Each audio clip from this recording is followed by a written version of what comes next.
Hello there, listeners. It is Andrea Anderson from Queens of the Mines.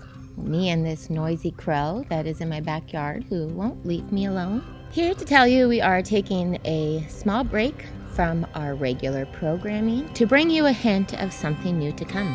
I have been working really hard to start a new podcast network for the Motherlode areas. It is titled the Eureka Podcast Network. The goal of the network is to provide a platform to raise the volume for minority, LGBTQ+, working class, and other less heard voices in the Motherlode communities, hoping to better represent the narrative of our community. We have some incredible shows coming up. The next episode here on the feed, we're going to wrap up with the last 2 chapters of Queens of the Mines, and then Queens of the Mines 2 will be premiering with no break on the new network. The Eureka Podcast Network is going to launch on October 2nd. On the network, you can hear working class history, local news and politics. I have another exciting history show for you that will be premiering. And we have a show called Rep Presents.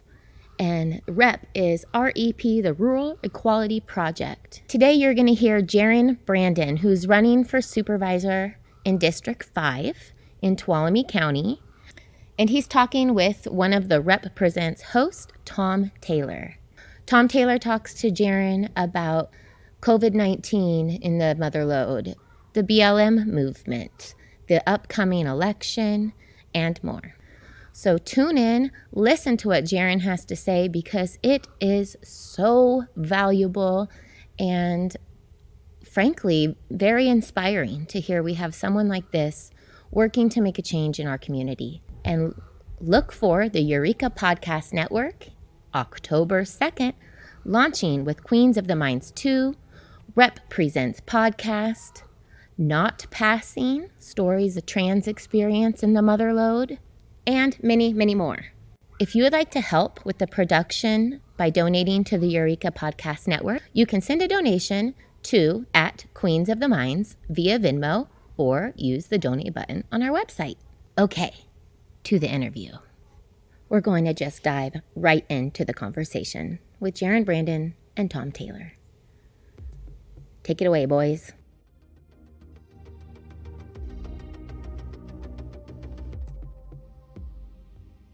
I decided to do some volunteer work in the community, and I was working at Restore, and I thought, a lot of my background is helping out on campaigns and trying to do voter reg and community change. I should get involved in local politics here and help, take a stake in my hometown that I really care about. The more that I got involved with that, the more I was seeing that we don't have a lot of people that step up to fight for normal people here in Tuolumne County. We keep getting a lot of the same type of leadership model that's hierarchical, that keeps people out, that doesn't embrace innovation or change or ideas. And if, we need that change to happen, and I have some experience and background in this, and I think I can make it work, who am I waiting for to come forward and fight for me? I did a lot of research into it. I talked to a lot of people.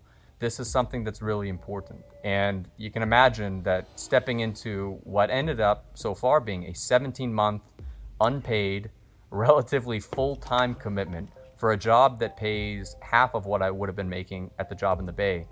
I wanted something that I felt like I was making a difference in the world. And it was about last June, I think, that it finally snapped. My friend Jake Van Heusen actually said, what are you waiting for? You want something where you can be able to help people. You want something that you believe in and that you believe you can make a difference in. It's at that moment, late one night, that I said, you know what? Yeah, we really do need that change here, and I think I can help. So you had an opportunity in the Bay that you gave up in order to pursue this? Absolutely, yeah. So I was working at a job with Opera Software. I was a content editor for a news aggregation service, and I worked my way up in the company to being the head of the U.S. editorial team. And I looked at that job, and I wasn't frankly very happy in it. I was trying to pivot to another industry down there that would make more money. I was getting by, but I just was looking at the area and I didn't identify with it. As politically active and civically minded as I was in college, I didn't find that identification kind of in the Bay. I got offered a job that was a significant pay increase on what I was making. It was more of a career track instead of being a contract employee.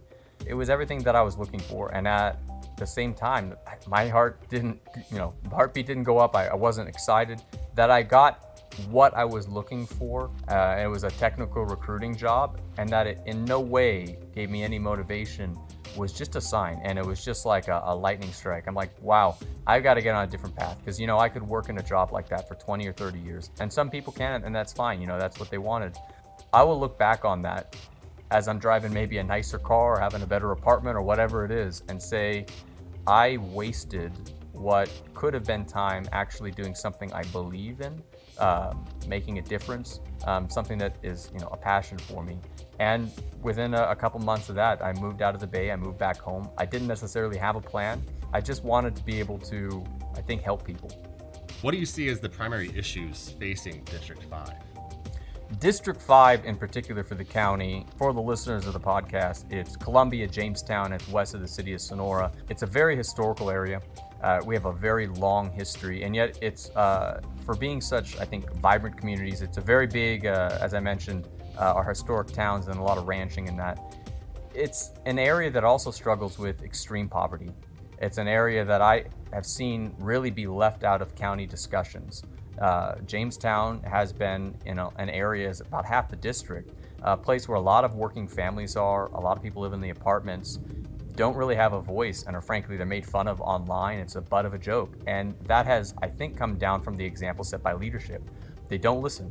They don't come out. They don't take in the opinions of normal people or empower them with knowledge to get involved. People don't even know who the guy I'm running against is. They don't know what the job he's doing. They're not sure what the county government actually does. And there's no accountability in a system like that, where nobody has the knowledge or tools to be able to make their voice heard. So I think most fundamentally, we have a system where these operators in there, they can do whatever they want, and it's easier for them to keep the public out. And so nobody can make a change, even though we're all sitting here waiting. We want to see something happen. We don't know how to do it. I think we face, I guess, probably two main issues. One is the public being kept out, and the other is that growing up here, I've seen our community turn from a place where you can raise a family and get a job, work hard, and be able to build a life for yourself, to now an area that, frankly, the only economic development or businesses we're bringing in, it's Dollar Generals, it's franchise retail at minimum wage jobs. We're not bringing in anything that you can really build a life on. And in our housing market, we have, for a district of 11,000 people, 2 rentals available pretty much at any one time. It's a completely unworkable situation. And so we need to be able to have leadership that I think prioritizes the living issues that we face, to make it to where if you work hard, you put yourself in the community here, you can be able to build a life, you can raise a family, you can have a good job. And that is going to require leadership from the top that first just even gives discussion to these topics, and then is trying to pursue policies that will help people. And I come from a small business background. I'm from the area. I'm a first in my family, to go to college. That is an important perspective to have on the board. We don't need someone always with 40 years experience and they got to have $5 million or the right last name. We need somebody that listens and that understands the community they're representing. I'm from this community. I grew up in both of the major townships, and I want to be able to fight for them. You speak of listening, and your opponent, Carl Roederfer, has a history of shutting down dissent from constituents, blocking them on social media, as well as making dismissive and demeaning comments to women who question his rhetoric. So is it safe to assume that you don't feel that these are acceptable behaviors for an elected official? Oh, absolutely not. To me, it's frankly disgusting, because when you're at a leadership position like the County Board of Supervisors, your bosses are the people that you serve. It's the constituents in your district. And the arrogance to block people who you represent, whether or not they agree with you or voted for you, to not have a conversation there, that doesn't win over people, that doesn't bring people together. Frankly, those are the tactics of division. And it might be able to win you an election. It won him a couple, but it's not the right way to lead. And we see a community here that is extremely divided, a lot of negative fighting back and forth. We see, frankly, not a lot getting done. And I think that's because we're not working together. We need a public official in there that treats people with respect, that goes out and actually talks to them, is a member of the community, goes to events, someone that you can approach. Again, for listeners that don't know, I'm in a bright, ugly yellow t-shirt. My signs are almost traffic hazards. I make myself very visible and I think approachable in the community, and it is strategic and it's on purpose. I want people to come up and ask me questions. I talk to people who I know can't vote for me. I talk to people who I know can and won't. Everybody needs to be able to find a place under that umbrella so that we can kind of restore the faith and trust that we can have in government. Right now, it's at historic lows at every single level because it feels aloof and out of touch. And I think the tactics that have been employed by my opponent, Carl Rodefer, frankly have kept people out of government, have kept them ignorant of the way that it works, and deprived them of any ability to have a voice in the process, to be heard. And it's no wonder that his priorities are, frankly, out of touch with the entire area and his district. You can't put a price on just treating people with respect and treating them well. And that's something that I think is a community value up here, and we haven't seen it from the leadership. I think that's been one of the biggest things that resonates with people. I take a lot of time to go knock doors. I take a lot of time to respond on Facebook to messages. I want to meet with the staff that are going to be working for me at the county to understand what their jobs are doing, and what they're working on. I want to hear the projects that people have put decades of their time into over the years and how I can be able to be a help. And I'm tired of hearing folks putting a lot of effort out to be stopped at our leadership levels, that instead of empowering people to be able to do more with what they're passionate about, what they want to get done, that is an obstacle to overcome. And it absolutely should never be like that. Broadening to the rest of the board, there are certainly a lot of complaints in the community about how the board handles business and how it handles public meetings. They are set once every 2 weeks, early in the morning. Most people are at 9-to-5 jobs by the time these things get rolling. You look at the way that they have adapted to the pandemic in a way that's much more difficult to engage in than, say, the Sonora City Council. With the Sonora City Council, you pop onto the Zoom meeting, you can see everyone else who's involved in the meeting, you can hear everyone, there's no separate line to call in. You hop over to the Board of Supervisors meeting the next day, and suddenly there's this arcane barrier in the way of the community accessing that space. You have to tune in through public access or through the county website, and then you have to call a separate number, which is not made terribly clear in the agenda and minutes offered to the community, in order to be heard. You have to sit on a line and wait on hold until they're ready for you, and then there's a delay between what you're seeing on the screen and what you're interacting with. How do you feel that the board could change its procedures to create a more open and inviting space for the community to engage with its leadership? The way that they conduct meetings and the environment in that absolutely changes, I think, the behavior and the discussion you can have there. I think it's generally a poor forum to have that back and forth. Unfortunately, it's the only way we can actually even talk to this incumbent. He doesn't do town halls. He doesn't, again, come out to events and make himself obvious in that. He doesn't maintain outside of a campaign, even basic stuff, free stuff, a Facebook page where you can go message him and talk to him. It's not an unreasonable expectation that from our public leaders, we should see the same type of adaptation and innovation and creative thinking that we see from a lot of the people in the private industry in our districts. We've got this idea that government has to be slow, has to be outdated, has to be obtuse to be able to work with. And yet with the city council, yet Zoom is a great technology. It brought out a lot more people able to participate in those meetings. Someone said to me one time, that's not a bug, that's a feature, right? I think they like the fact that it is hard to call in, and you have to take the phone that you call in, hold it up to the microphone. It's a hard to deal with system. They're not listening up there. If you check the video, they're on their phone. They're not, really giving any consideration to it. So no wonder that most of the public doesn't trust them. And in the primary, 2/3 of voters in my district wanted this guy out. They want someone in there that actually listens to them and cares. So, what changes would I make? I want to see potentially, as you mentioned, 9 a.m. on a Tuesday every 2 weeks is a poor place to have democracy. You're talking about excluding business owners, working people, students. The only people that can frankly make that are going to be staff the real few stakeholders that know that's all happening, and then a lot of the retired folks up here. You don't get a representative sample of the community. And why not put that on Facebook Live as well? It's free, it's easy. Why not do monthly town halls in your district? Because the county meetings, they're not even in District 5. That's quite a commute. A lot of people don't have the same access to transportation to get down there. Why not do a Q&A? We did a quick little live stream last week. It was nothing fancy on Facebook. We had a few questions. That's the way we restore trust in government. And that's just not a type of thinking we see at the county and from a lot of our public officials. That has to change. A lot of people ask, well, how do you think you can do this job if you don't have 40 years experience? What's qualified you? What have you done in your life to make you worthwhile of this leadership position? I tell them this is not a certificate or an award. This is not an honorary position. This is not a swan song we give to someone for leading a productive life. It's a working position.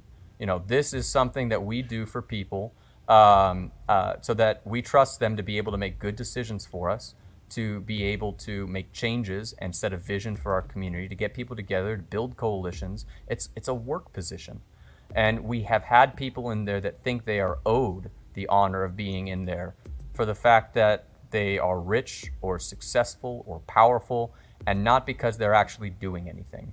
And that is a fundamental change that we need to make. Obviously, the Black Lives Matter movement has been in the news a lot of late. Mm-hmm. The Sonora City Council has responded to the outcry from our community by resolving to form a social equity committee to work with the public to identify actionable steps to combat racism and other forms of bigotry in our community. Mm-hmm.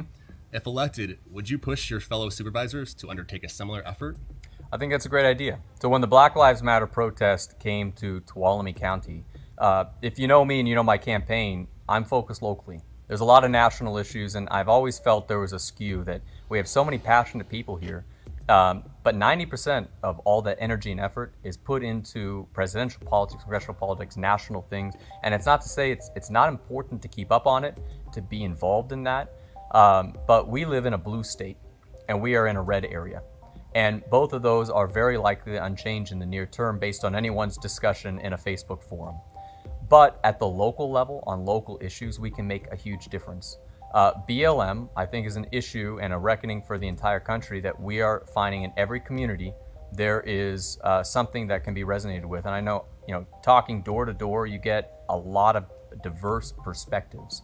One thing that has come forward is that a lot of our communities of color, a lot of people who have moved here or have been here for generations, we used to have one of the most diverse ethnic, religious, cultural areas in the entire world. And now that community is not really quite as reflected, that history isn't as reflected. We have things that I think we can open up a discussion on, and I think BLM, the protests that we saw downtown, I was proud to be a part down there in being part of that discussion. I'd like to see that at the county and continue on. I think our law enforcement locally did a really good job. I think that they, really were trying to, as we saw on both sides, there was a lot of heated, yelling back and forth, and there really was a counter protest there that people, made people feel unsafe. I don't know if every single thing on the national dialogue applies to our area, but there is certainly a discussion to be had about that. And I also just appreciate that type of activism, because that has brought so many more people that didn't know where to start or were feeling apathetic about the local political process. It's empowered them. It's given them voice. They want to be a part of the solution. They want to learn about what policies we have. They want to be on a committee, like what Sonora is doing. Start looking at policies that might have unintended consequences. Are we doing the right thing? What stuff, open up conversations with law enforcement. I think there's work to be done here. And again, it's leadership that's open to that type of change, to be self-critical and say, things might be done with the best of intentions. At the same time, we are also a society that's growing right now culturally and our understanding of history. And if we're not a part of that, I think we're missing a huge opportunity for reflection on how we can improve and be even better. And it's very important. I was proud to be down there. And I know that there are folks who had concerns about that, real or kind of fake, and some of the rumors we were seeing online there, that they see that and think it's a radical thing. What it is it's democracy. It's people getting out and talking about what they believe in publicly and having a conversation. And we've had a lot of great conversations in the community since then about that. I'd like to see that continue. The other big mainstay in the news these past few months has been the COVID-19 pandemic. Mm-hmm. Its impact is felt everywhere and has affected how we deal with everyday life in myriad ways. Obviously, political campaigns, local or otherwise, are not immune to these impacts. How has your campaign shifted to meet the new realities on the ground? It is extremely difficult to shake hands and kiss babies in COVID-19. You don't say. Yeah. I've prided myself on running a campaign that's very people-focused. I like going door to door. I like going to events. I like talking to people in person. And obviously, COVID presents a challenge with that. One thing is trying to utilize the digital tools at our disposal and being able to reach out to people on Facebook, via email, via phone call, sending them a postcard from their neighbors. I think that's a really important element of it. Again, it's trying to be resilient and adaptive given the circumstances, that we have to operate under. COVID has also given us an opportunity to reflect on a lot of lingering issues in our county, and frankly, the kind of stubborn, if it's not broke, don't fix it mentality that we have. We had a housing crisis before everybody couldn't pay their rents, right? We had a jobs crisis before people had to stay home for their safety. We had an outdated education model before, teachers were worried about returning to school safely. These are all things that, we had a budget problem before we were hit by COVID. These are an opportunity to see, okay, this is a temporary thing. It's something that we're dealing with right now. We have on the board my opponent who prides himself in crisis management. And yet this is, I think, across the board, seen as a crisis that has been very poorly managed. And we have seen from him, relatively low cases here. He decided to send a letter off to the governor, effectively calling the governor a despot, saying that public health doesn't work. There's no science backing behind any of that, and an inflammatory kind of approach, one that definitely would not get any sympathy, any extra attention paid to our issues, that put politics over the people of our community, personal politics. Within a week of that letter being sent out, we saw our cases spike, and in recent memory, we've now hit the state threshold for shutting down again twice. We've only been saved by the fact that the state has been overwhelmed and had a clerical error in trying to report these cases. And that affects our business owners, and it affects churches, and it affects gatherings. It affects the musicians in our community who can't be able to make, ends meet. It affects all the people who are so worried that an eviction moratorium expiring means that we're going to have a wave of people losing all of their homes up here. It was frankly reckless. We've had local leadership in the COVID crisis that has alternatively, been completely hands-off, not putting any message of positivity, of unity, any positive messaging to try and bring people together, not any strong leadership, and then going to the other side of these hip shot, gut reaction things that are red meat to a political base that really don't put the best interests of our community at the forefront of every decision. And that, frankly, it hasn't worked for us right now. It hasn't worked for us historically. And I think voters are seeing that. Those who have tuned into the board meetings have probably noticed that while distanced, the supervisors aren't adhering to the guidelines. They're not wearing their masks throughout the meeting. They will take them off and put them down on the desk, mouth facing first. Yeah. Do you feel that the board has a responsibility to set an example for the community in following these guidelines, in effect, to protect our community? Right, Tom? I mean, leadership by example, what a novel concept, The fact is they are in charge of handling this, and they are not following their own recommendations. They're regularly contradicting the recommendations of the staff that we taxpayers all pay money to hire. The public health experts at the administrator's office, undermining the work they do, making it more difficult, making it so that people can opt out. But really, I think ruining the discussion we were having, because for a long time we took measures at the state. I think people were on board. We were confused. We were scared. It was a lot of chaos. We didn't know what was happening. And in that vacuum of leadership, it started everybody going into their own camps, and the discussion started breaking down. That letter I mentioned earlier, that was kind of a flare, shooting up saying like, it's all clear, right? It is a mission accomplished sign. We absolutely need to see leaders that if they are telling us what they expect the public to do, that they don't put themselves above those mandates. An example of that is when they were considering doing furloughs partially for the staff employees at the county to meet the budget shortfall. A leader leads from within, not just from in front. If they're going to be cutting hundreds of people's livelihoods here, and I think staff are smart, they understand the necessity of those actions sometimes. They know that that's part of the job. They want to see someone that's willing to sacrifice with them too. Masks are annoying. Nobody loves wearing masks. I try to carry them on me and distribute them. I do hand sanitizer because I meet a lot of people. I try to make sure I'm as safe as possible because I care about my community. I don't want to be the result of anybody getting sick, anybody dying from this disease, any business getting closed because our cases exceed the threshold. And frankly, what I see from many members of the board is that they just don't care about that. It's about whether they can try and win the next election. It's about whatever the option is that's easiest. And for them, it's easiest to do nothing. And that's an unfortunate reality.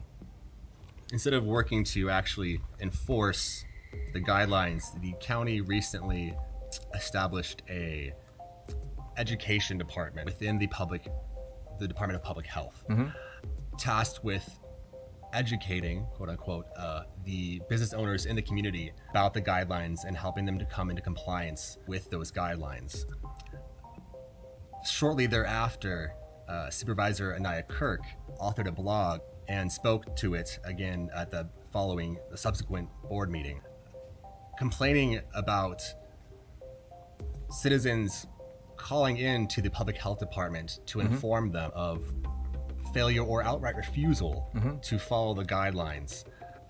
Mr. Kirk then essentially threatened to bring it back to the board to eliminate that department in order to shut down that dissent. How do you feel about that? So the leadership vacuum at the beginning of this crisis, I think, was really a missed opportunity. And the way that I would hope to approach this is at the beginning, they should have had a much more, I think, positive plan to try and get people to want to opt into this, to protect their community, right? I think of this a lot like seatbelts. Seatbelts weren't always a popular, ubiquitous thing, right? They're gonna cut you in half. They're gonna hold you in a fire if you get into an accident. I mean, a bunch of stuff. Unscientifically proven, rumors, but still things that people held very dearly. What it took was not just a law, it took a large scale public PSA-like announcements, being able to say this is important, here's why you should do it. Let's give you the facts so that you can actually make the decision.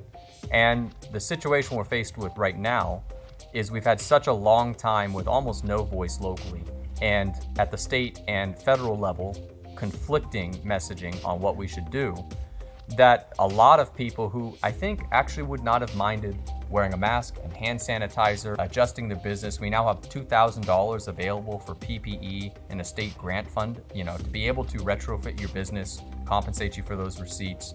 That would have opted in. It's become a political issue and a lightning rod. And I think it's being used as a way by, frankly, incumbents that saw their primary results were pretty poor, that they can be able to try and show their base that they're the person that's going to stand up for them, that after 8 years they're finally going to have some backbone. What I think right now is, while a mandate earlier on might have taken advantage of that shared community and that space, at this point, I like that the public health department has an educational element to it. This is largely going to be an issue of public discussion, public opinion, marketing, and social pressure. I think business owners are smart. If customers are shopping at places they feel safe and there's a dollar value on that, even if they're skeptical of being the first group to opt into that, they will adjust over time. Those dollars speak, the customers speak, and that's a really important measure. Myself, I think the red line is not necessarily the right way to do it because of the way that that's looked at in our community. I go to a gym, the gym has open windows. They're terrified of people driving by in cars and just trying to take photos, and this, I don't want to use the word like narc or anything, but a community that's very focused on, instead of supporting businesses that are helping to make people safe, in targeting a boycott or anything at those that aren't. It's a complex issue. A lot of businesses, it's not just as clear cut as putting up acrylic and wearing masks. And that type of potentially resentment and fear in the community, it's not healthy either. And so on that one point, I would agree. I don't think the red line is the right way to approach this. I do think it's a good thing that public health is looking at more of an educational and positive focused campaign. But the only reason we're here and it's so negative is because they completely failed to handle this crisis and have any control in it. Again, deferring to conflicting state or federal leadership, and then on the other side saying, don't even follow basic public health. We have so many businesses, I think, out of compliance because the signals from our leadership reading between the lines have been, you don't have to follow it, it's a fake thing, it's not important, it's not a real virus, or whatever messaging they're kind of using. It's gotten out of hand, unfortunately. Well, Jaron, thank you so much for taking the time to speak with us. We really do appreciate it. Before we go, is there anything else you would like or would be important to you to say to the community right now?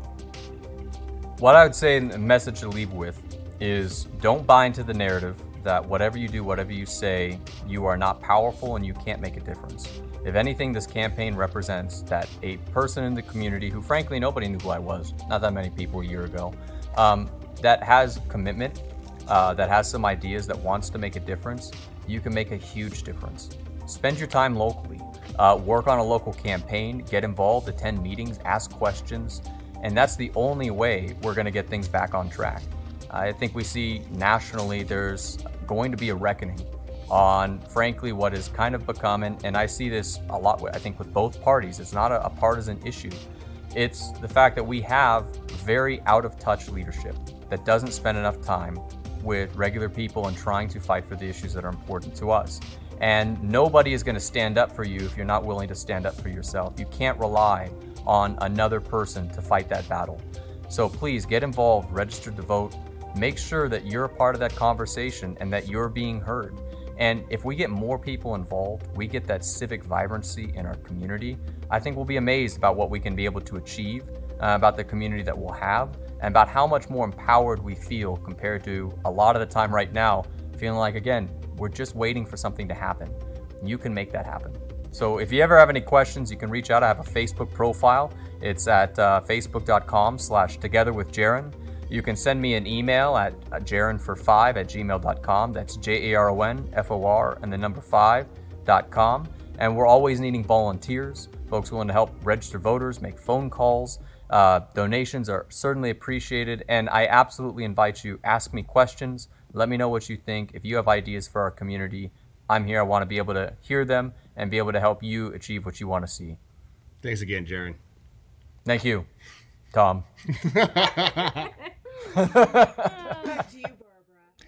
Oh, do we have fun? And we are going to have so much fun.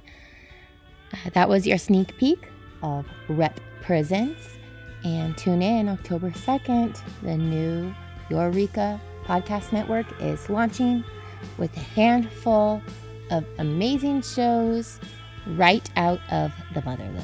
I'm Andrea Anderson, and you will be hearing from me soon.